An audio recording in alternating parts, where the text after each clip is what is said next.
দিদি আমি হারিয়ে গিয়েছি, আমার বাবার নাম্বার মনে আছে, তুমি কি একটু ফোন করবে? ঠিক আছে, তুমি নাম্বার বলো না। 1536733593।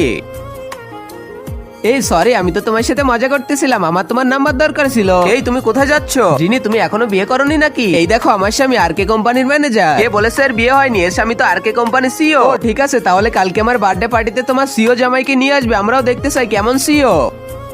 হ্যাঁ হ্যাঁ যাও, কালকে আমরা অবশ্যই আসবো। আমি কি ভয় পাই নাকি? আরে এবার আমি কি করবো, আমার তো একটা স্বামীও নাই, এবার আমি কোথা থেকে নিয়ে আসবো আইডিয়া? আপনি আমাকে এভাবে কেন দেখতেছেন? আপনার স্বামী আমি হতে পারবো না। এই পাগল, তোমাকে স্বামী হতে কে বলেছে? এই নাও 500 টাকা, কালকে আমার সাথে পার্টিতে তুমি আমার ছেলে হয়ে যাবে। আমি কি তোমার ছেলে? পার্টিতে আসতে একটু দেরি হয়ে গেল, অনেক ট্রাফিক ছিল। তোমার স্বামী কোথায়? বাবা তো কাজে একটু বিজি আছে, তাই তো মাম্মির সাথে আমি এসেছি। এই দেখো, আমার স্বামীর কাছে 10 লাখ টাকার একটা ঘড়ি আছে। এটা তো নকল, এটাতে এক পিসি বানানো হয়েছে শুধুমাত্র আমার বাবার জন্য। যিনি, এই ছেলেকে তুমি কত টাকা দিয়েছো তোমার ছেলে হওয়ার জন্য? তোমাদের এত সাহস কিভাবে আমার ছেলে আর আমার ওয়াইফের সাথে এভাবে কথা বলা? তারপরে যা হলো, তার আগে মহান আল্লাহকে তুমি ভালোবাসলে লাইক এন্ড সাবস্ক্রাইব করে দাও, আর পার্ট 2 দেখতে চাইলে অবশ্যই কমেন্টে পার্ট 2 লিখো।